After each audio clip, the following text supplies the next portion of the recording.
சென்னை மாநகராட்சியில் ஒரு தொகுதி மட்டும் சொன்னேன். ஒவ்வொரு தொகுதியிலும் 50,000 வாக்கு இருக்குது.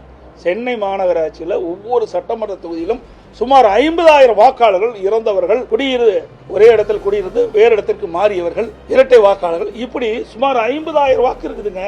அதுக்கு தான் உதாரணமாக சொன்னேன்.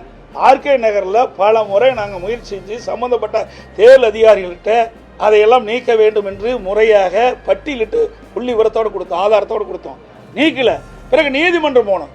நீதிமன்றம் போகாட்டி தான் நீதிமன்றம் ஆணைப்பு தீர்ப்பு கொடுத்து இதையெல்லாம் அவள் கொடுக்கப்பட்டது சரியா தவறா என்று ஆய்வு செய்து நடவடிக்கை எடுக்க வேண்டும் என்று தீர்ப்பு வழங்கிய பிறகு அதை சம்பந்தப்பட்ட அதிகாரிகள் வீடு வீடாக சென்று 31,000 வாக்குகள் நீக்கப்பட்டாங்க.